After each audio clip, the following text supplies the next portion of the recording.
Breaking down Estacado sports. This is the Matador Fan Zone podcast from 100.7 The Score. Welcome back to the High School Fan Zone on a Monday night. I'm Randy Rosetta. You're on 100.7 The Score. If you're watching on TV, you see I've got a lot of Estacado folks up here with me. We're talking Matador basketball. Tony Wagner sent his whole crew in. I'm going to start with, on the far left, I'm going to let Jose introduce folks.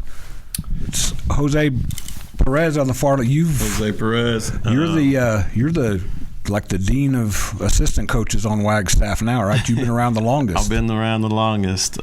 This is my third year up there at Estacado with Coach Wagner. To my right, we have Kevone Hargrove, and then next to him, we have the new guy, Jay January. And I'm going to sing Kevone's praises here, because this is the dude that gets me information on you guys' games every Tuesday, every Friday. If I don't get that, I'm hurting. So thank you very much. No problem. The reason you've been on the staff for 3 years, and this tears at my heartstrings to be talking about it, is because your son Tim, yes sir, went over to Estacado to play for Coach Wag. Right. Had an incredible 3-year career. Tim's standing right over there. And Friday night, went up for a layup in pregame. Correct. Came down and broke his ankle. Correct. And you're not just his coach, you're his dad. Right. That had to have just, I know you're focused on Burke Burnett and what you guys had to do. Right. How tough was that to see your oldest, right? Oldest, yes. Okay. Yes, sir. It was tough. We have this kind of routine that once the guys are out there warming up, two of us will go and start getting dressed, and then that way the next two can go. We have coaches out there, and me and Coach January went in and got dressed, and as we're coming out, all I hear is Tim rolled his ankle. So I go check on him, and we got treatment going to see if we can get him going, and he couldn't go for that split second. I was dead, and once I figured, once we discussed it and talked with trainers and found out he wasn't going, I had to switch back to coach mode and get with Coach Wag and make adjustments as far as who we're starting and all that good stuff. So show must go on. Yep, the show must go on. His season's over. So that's his career's over, his high school career. And I mentioned this to you on Facebook. If there's one young man, I would never wish that on anybody, but if there's one young man that I think will use this and make the most out of it, it's that kid standing right over there. I think he'll help you guys. I'm gonna actually get these two to talk about it, because I don't want a dad to get choked up over there.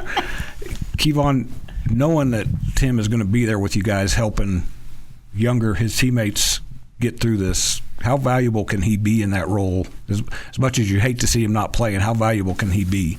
I think he showed it very well on Friday, where we got rattled a little bit, a couple of our guards, and he just stepped in. He was like, "We're good. Calm down, breathe. You got this." He's talked to me many a times that he wants to coach later on in his career, and I told him this is just step one for you. And so he's primed and ready to lead this team. He's the heart and soul of the team, as we know it anyway. And so now he's just doing it from a different role. And then, since Wag's not here, I can say this. I told one of your other guys earlier that he's also like the Tony Wagner whisperer. He knows how to relay information from coach to teammates, right. Yep. And get them, because Wag he's old school. Mm-hmm. He's going to coach you hard. I'm going to get you to talk about that. Since you're the new guy, coaches have to get used to coaching with Tony too, because he's going to demand the most out of you. There's a reason he's as good a coach as ever coached in Lubbock. We're coming up on a break, but I want you to think about that before we come back. Just how he's taught you how to coach at this level. Maybe before, I'm sure you've coached before, but what you've gained from coaching from him in this first year. So we'll be back on the High School Fan Zone, the Matador Fan Zone. I'm going to read through the playoff list again. Everybody, all the UIL teams still alive, play tomorrow night. The Matadors play here in town against Seminole at 7 p.m. at the Rip Griffin Center. Friendship Boys are in their regional semifinals, 6A Division II regional semifinals against Little Elm 6 p.m. at McMurray University, and the Monterey girls are in the state semifinals against Frisco Memorial, 6:30 p.m. at Hardin-Simmons University tomorrow night. That's 3 big games, 3 good teams looking for the next step. We'll come back after this break to the Matador Fan Zone. I'm Randy Rosetta, and this is 100.7 The Score. Diving headfirst into Estacado athletics. You're listening to the Matador Fan Zone on 100.7 The Score and the 100.7 The Score mobile app. Welcome back into the second segment of the Matador Fan Zone on 100.7 The Score. I'm Randy Rosetta. I'm with the Estacado boys basketball coaching staff minus Tony Wagner. And I got a little bit of background on these guys, so I know them better. But first I want to go back to the question I posed to you, Jay. You said you've known Wag for a while. Yes. Coaching with him, being on the staff with him, how has that helped push you as a coach? One thing WAG brings is consistency. Work hard every day. How you do anything is how you do everything. So just prepare every day, work hard, be consistent, and that's one thing that I caught from him, on the coaching side. Because you told me you were the head girls coach at Burke Burnett previously. Correct. So you've run your program, so you've had your way of doing things. Yes. I always think it's good and cool for a coach who's done that to come and coach with somebody else, take that step back and kind of get a view of how other guys do things. Yeah, what I love about WAG is there's no egos. He respects what we bring to the table. He gives us our freedom to, use our knowledge, use our skills to help build the team up. So there's no egos. We all just work hard. We all have our roles, and we're all, we work well together. There's a perfect example of that. The night you guys played at Liberty, the little bird had told me that he was going for win 500. Jose was standing over there with him, and I walked up and I said, "Hey, somebody told me you're going for a milestone today." He spun around and he looked at Jose like, "Did you tell him?" And fairly enough, he's like, "I didn't say anything." And I totally understand. And he really had hidden it because Junior Ashmore, who was his first boss as a high school coach, when I went and mentioned to him, he said, "What?" He didn't know. So if Junior didn't know, Wag had kept that thing way under wraps. Yeah, he's a guy that just cares about, what his players do after they graduate. We had, he asked me one time, because I think somebody brought it up during the season. He's like, "Coach, we might be like 18 wins away or something like that from 500. So, of course, we start planning and trying to, and he's like, "Coach, you better not make this a big deal. You better not. It's just another win, for us."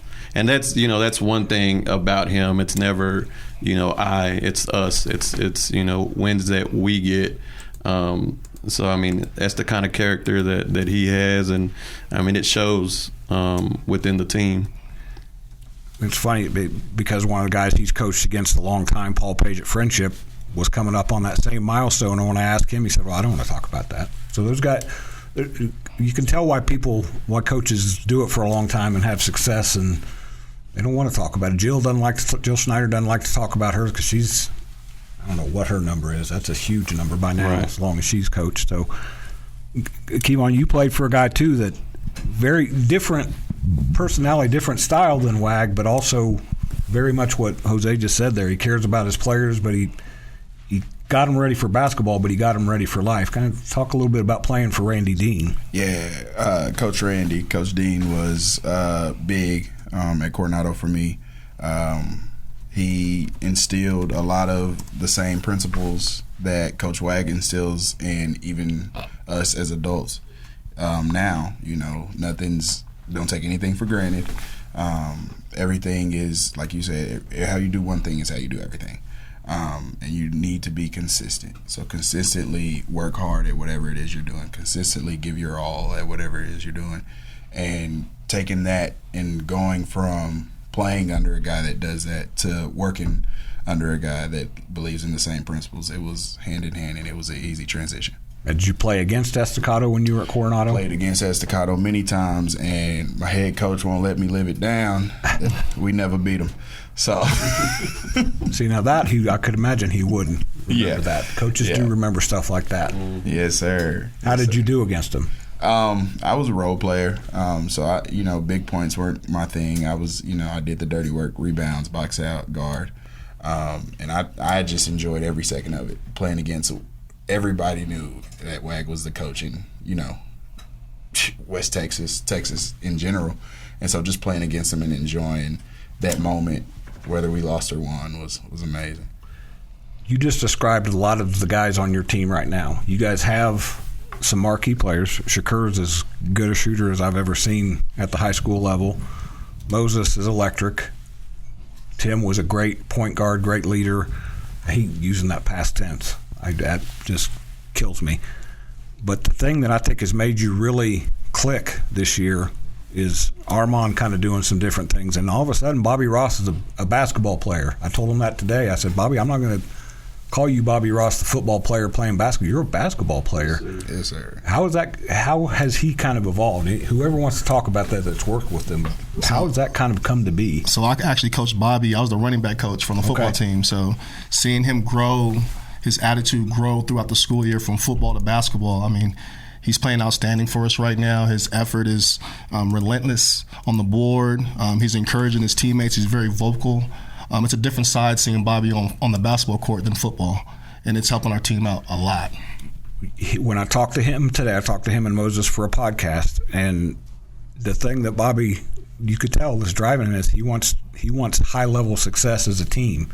Right. Not that he didn't in football, but everybody knew who Bobby Ross, the football player, is. They've known for 4 years. He wants to get to San Antonio. He's driven. Right. That's a scary thought. Yeah, and he leads our energy that way. I mean, not only Bobby, but our whole team wants to get there. And so once Bobby starts being vocal, Bobby starts leading, the team follows his lead.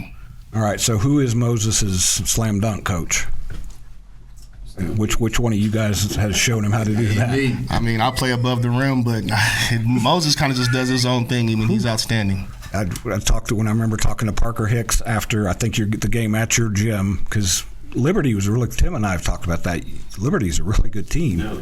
And you guys manhandled them pretty well. And after the game there, I was joking with Parker, and I said, who gets you ready for what Moses did in that game? And he just looked at me, he's like, I don't have anybody that can do that. And there's not many people in Lubbock, Texas that can get up above the rim like Moses. Right. And I feel like, we, as a coaching staff, I feel like